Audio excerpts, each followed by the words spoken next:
Hello, glad to see you on the channel. Subscribe, leave a like, and don't forget to write a comment. Enjoy watching.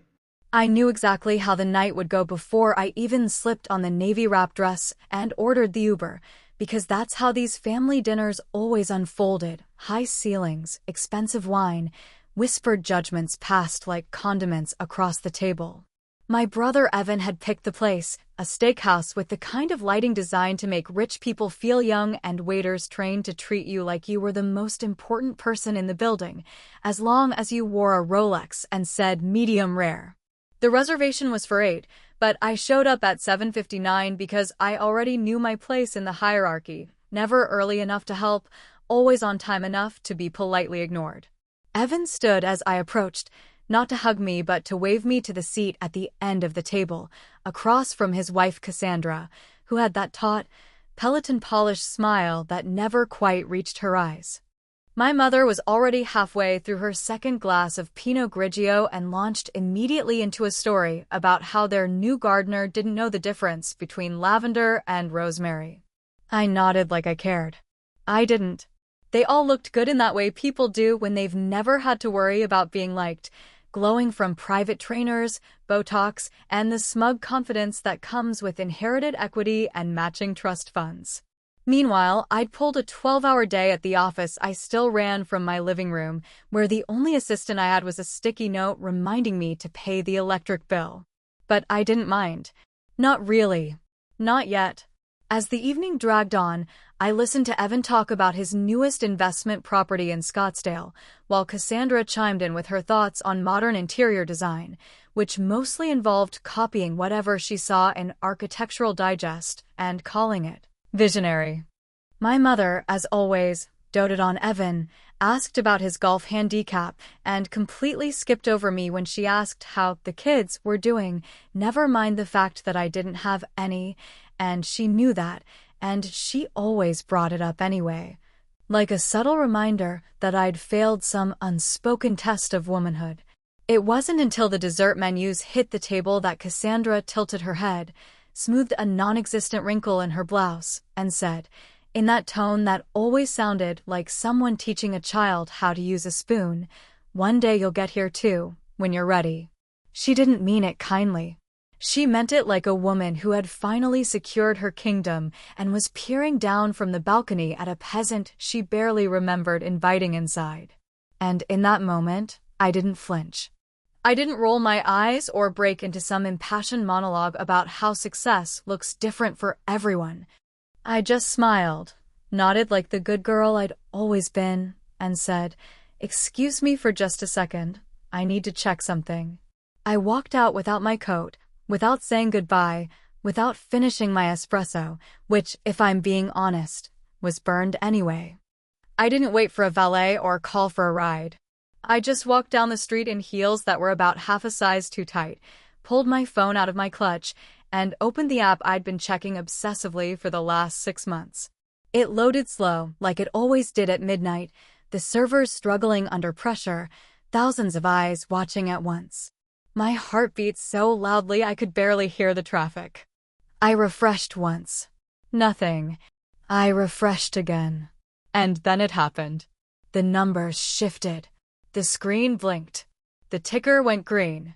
And there it was, my company's name, public on the Nasdaq, its stock climbing so fast the chart looked like a space shuttle launch. My shares, once worthless pieces of paper and stubborn hope, were now worth 8 figures. Not in theory. Not in some pipe dream future. Now. And all I could think about, standing on that dark sidewalk with car horns and city lights blurring around me, was how Cassandra had looked me in the eye and told me I wasn't on their level. She was right. I wasn't. Because they didn't build anything. They bought things other people had built. They lived off things other people died to create. And me? I started with 0. I mortgaged my life for this. I worked through birthdays, funerals, breakups, panic attacks, and moments where I couldn't afford groceries but still paid my dev team first. I ate cold noodles at 2 a.m. and answered support tickets while half asleep, and I gave everything I had to something no one else believed in until it worked. I stood on the sidewalk and watched my phone light up. Messages were coming in. Notifications from reporters. Emails from venture capitalists. Mentions on Twitter. Texts from people who hadn't answered me in years. A new life was unfolding in real time, and every single person at that dinner table was going to know it by morning. But for now, I slipped the phone back into my clutch, hailed a cab like a woman with nothing to prove, and told the driver to take me home. Because I had pad thai waiting in the fridge, and success tastes even better when you eat it alone. By the time the cab dropped me off in front of my building, the street was mostly quiet, save for a few neighbors walking their dogs and one guy across the way dragging his trash bins out in pajama pants and flip-flops. My building wasn't anything glamorous: brick walls, flickering hallway light on the second floor, and that permanent faint smell of someone's burnt microwave popcorn lingering in the lobby, but it was mine. And I liked the way the walls didn't echo with anyone else's expectations. I climbed the stairs instead of taking the elevator because I needed the time to breathe, to let the truth of it all settle into my bones. No more waiting, no more doubting. No more needing anyone to validate the blood and sweat I'd poured into a dream no one else took seriously. Not Evan, not Cassandra, not even my own mother, who still thought I was doing computer stuff for other people, like I was some glorified freelancer stitching code for pocket money. Inside my apartment, the overhead light buzzed faintly as I kicked off my heels, hung my coat, and padded barefoot across the floor to the tiny kitchen. I had exactly one fork clean, 3 half-empty bottles of sparkling water in the fridge, and a takeout container with my name on it, literal and metaphorical. Thai food, my old reliable. Chicken pad thai with extra peanuts, a side of veggie spring rolls, and the kind of spice level that made your lips tingle and your sinuses sing. I didn't even bother with a plate. I sat on the floor, back against the couch, laptop balanced on my knees, and clicked open the live tracker I'd been obsessing over for the past 72 hours. The numbers danced on screen like confetti, green lines climbing, alerts pinging, whispers becoming headlines. Investors scrambling. Threads on Reddit blowing up. I watched in real time as the valuation surged past every internal projection we'd made, until my own 18% stake sat proudly at just over $80,000. Which, of course, is a mistake. It's actually worth way more than that. I mean, math was never my strong suit, but even I know that 18% of something that just crossed $400 million in valuation is a little more than 80,000. So go ahead, roast me in the comments. Someone already has a calculator open, I'm sure. Anyway, back to the noodles. They tasted like the kind of comfort that used to come with cheap wine and Netflix, back when I still thought success had to look like a corner office or an Instagrammable wedding. Back when I watched my brother post beach photos from Cabo while I stayed up until 3 in the morning debugging my own platform, trying to figure out why the API refused to talk to Stripe or why my front-end developer kept pushing half-finished updates and ghosting me on Slack. I remembered the Christmas Eve I spent alone, headphones on, fingers cramping, trying to finish a patch that had the power to make or break our beta launch, while my mother texted a picture of Evan's kids in matching pajamas next to a mountain of presents.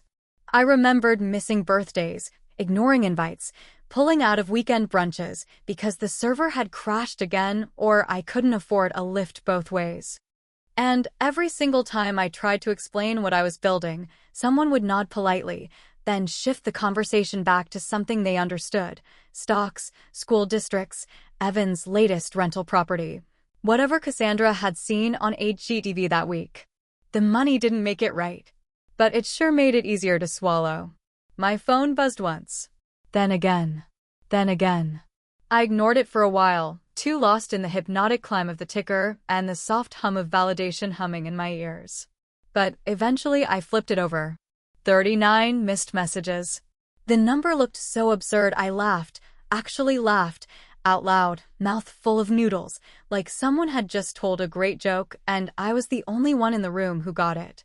Most were from numbers I had saved years ago and forgotten. A few were new.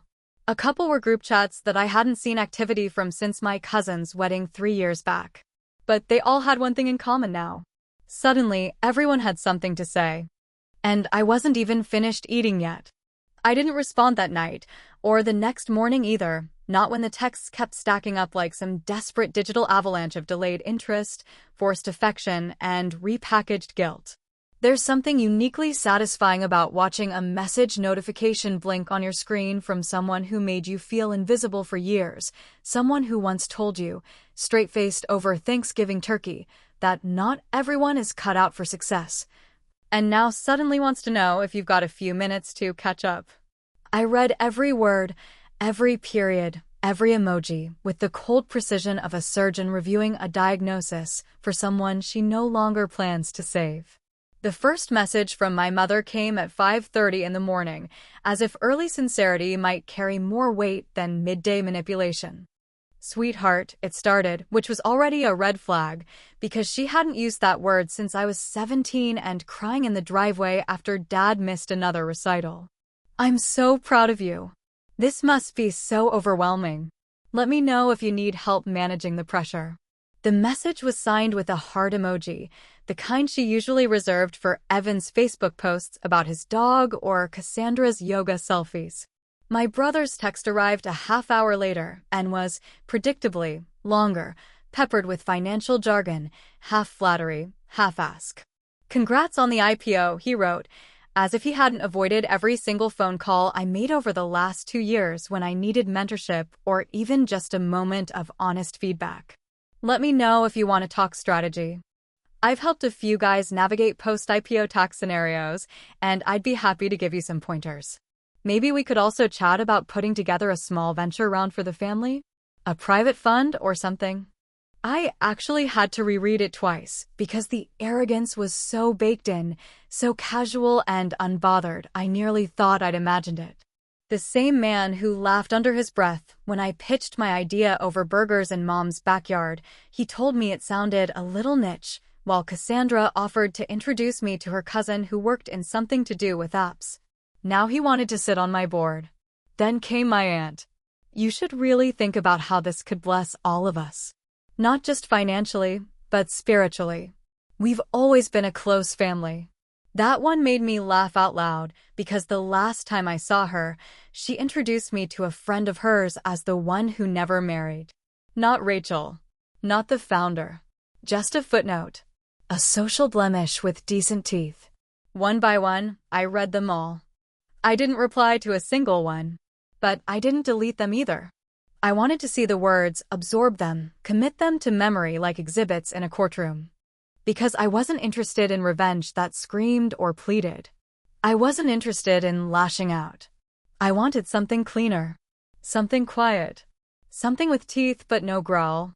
The next day, I contacted a real estate lawyer whose office I used to pass on my way to the subway, back when I worked out of a co-working space with flickering lights and free drip coffee that tasted like burnt toast. I told her I wanted to purchase a property, cash deal, under a shell company. She asked if I had something in mind. I told her yes. The house I grew up in. It wasn't the house I loved, not anymore. The siding was peeling, the roof had been replaced with cheaper shingles, and the lawn was half weeds, half regret. But it was the symbol, the altar where all my failures had been laid out and discussed under the pretense of concern. It had been turned into a rental years ago, after my parents downsized, and was currently occupied by a couple with 3 kids and a trampoline in the front yard. I felt bad, truly, but the paperwork was fast, and money speaks louder than apologies. I wired the funds within 48 hours. It barely scratched the surface of what I had now. My lawyer sent me the deed that Friday. I read it while eating breakfast in silence, then opened a blank email, attached a PDF of the keys transfer, and typed a single line to her, deliver the keys to Mom. I didn't add a note. I didn't explain. I didn't soften the gesture or frame it as nostalgia or generosity or olive branch bullshit. I wanted her to hold those keys, look down at them, and realize they were hers again, not because she earned them, but because the daughter she'd underestimated had decided she could give her something that Evan never could. And I wanted her to know it wasn't a gift. It was a mirror. And what she saw in it would be up to her. There's a peculiar type of silence that comes after you drop a bomb made entirely out of politeness and paperwork.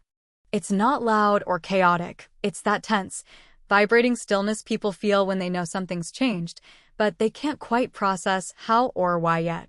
That was the kind of silence I felt in the days following the house purchase, the kind that hums just beneath your ribs like a storm forming far off the coast. No one called to thank me. No one said a word about the deed transfer. But I knew they received it. That silence? That was the sound of them scrambling to figure out what the hell just happened. And then, all at once, the noise returned. It started with Evan, of course, because he can't stand not being the center of whatever spotlight happens to be shining. A notification popped up on my phone from LinkedIn, and there it was, his smirking profile picture beside a post that read, "So proud of my sister Rachel Quinn for her incredible vision and persistence. Innovation runs in the family." There was a picture of us from high school graduation, one I hadn't seen in years, where I had braces and sunburned shoulders, and he was holding a diploma like it was a championship trophy. I scrolled through the comments, all the old boys from his fraternity chiming in with "wow" and "your family's killing it," as if any of them had sent me so much as a Merry Christmas text in the last 10 years.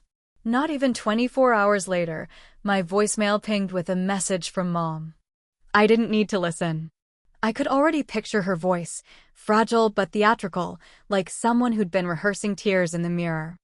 I hit play anyway and let it echo through the apartment. "Honey, I'm overwhelmed. You've done so well. I always knew you were special, even if I didn't say it enough. I think your father would be very proud."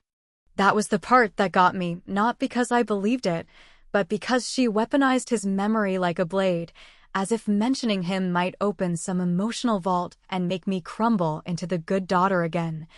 The one who helped clean up after parties and always offered to drive. There was more. A second message.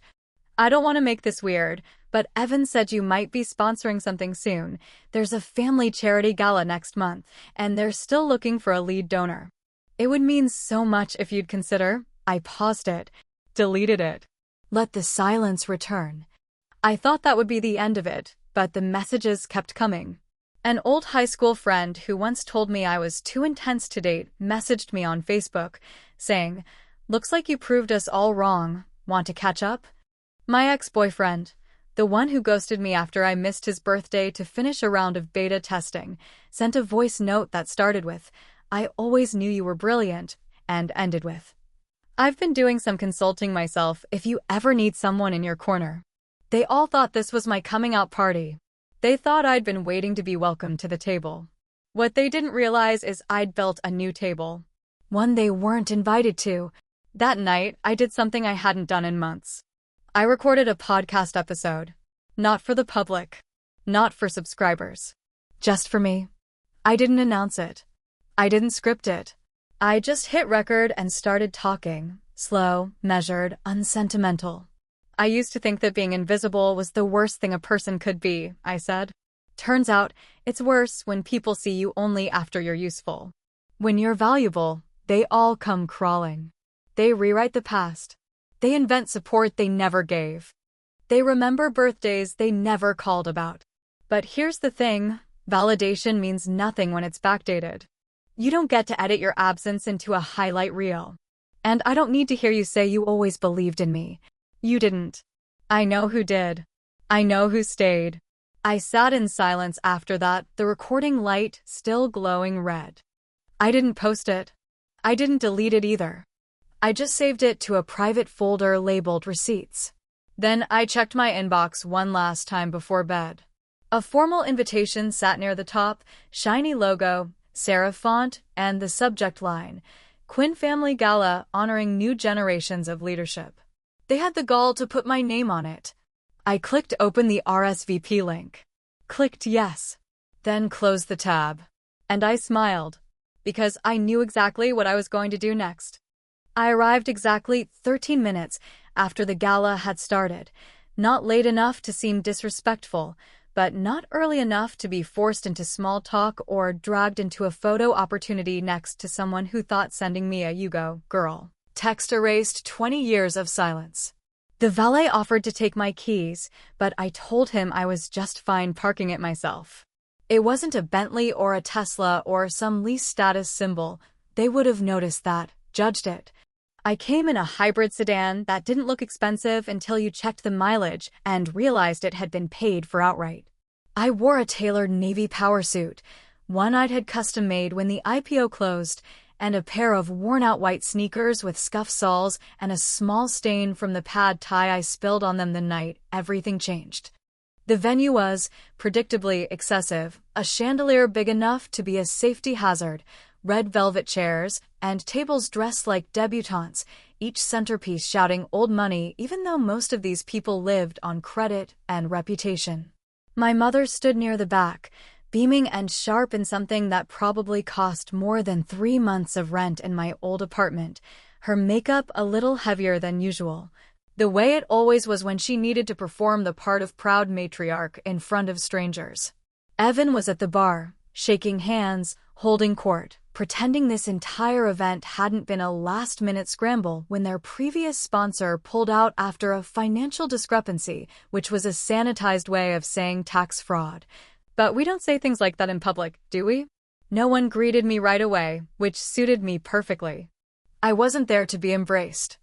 I wasn't there to give speeches or kiss cheeks or pretend the past didn't stink up the room like something rotting beneath the rug. I walked to the table near the check-in booth where a young man in a tuxedo was busy organizing name tags and donation envelopes. His eyes widened slightly when he saw mine, and I could tell he recognized me, whether it was from a Google alert or the magazine cover near the entrance with my face on it. I wasn't sure, and I didn't care. "Miss Quinn," he said, standing straighter, adjusting his bow tie. "Would you like to sign the sponsor card now, or—" I reached into my blazer, pulled out a small, unsealed envelope, and handed it to him. Inside was a single crisp dollar bill. He blinked, glanced inside, then looked up, waiting for an explanation. There wasn't one. I stepped closer, dropped a handwritten note onto the donation ledger, and said quietly, "Give this to the maitre d' when dinner's done." I didn't wait for a reaction. I didn't check his expression. I walked past a row of seated guests without turning toward the table with my name on it. Cassandra spotted me as I moved through the main hall, her eyes going wide, mouth parting in that tight, startled smile she reserved for moments when she couldn't decide whether to fake warmth or run damage control. "Rachel," she said, her tone just loud enough to turn heads, "so glad you could make it." I looked at her, really looked at her, every inch of her carefully constructed persona hanging from her shoulders like designer armor. And then I smiled, nodded, and kept walking. I didn't stop. I didn't flinch. I didn't hand over any explanation, because the time for that had passed. I made it to the exit just as the speeches began, just as Evan's voice filled the speakers with his rehearsed gratitude and family legacy nonsense. I waited near the entrance for a moment, watching people raise champagne flutes, clapping like they understood what any of it meant. Then I walked out into the night, the cool air hitting my face like a reset button. A few blocks away, just high enough above the skyline to be undeniable, the new billboard blinked on. My company's logo in sharp bold type, the headline crisp and clean, built from scratch. Owned without apology. Beneath it was a photo they'd taken a month ago, just me, arms crossed, standing in front of my first server rack. No makeup. No lighting. Just truth. I took one last look at it, then pulled out my phone, scrolled to the Quinn family group chat, and pressed delete. Not mute. Not archive. Delete. All their words, all their threads, all those digital scraps of obligation, gone in seconds. They could keep their table, their gala, their applause. They could keep their version of me that sat quietly and smiled politely through the years they spent pretending I wasn't enough. Because I had my own table now. And the damn thing was on fire.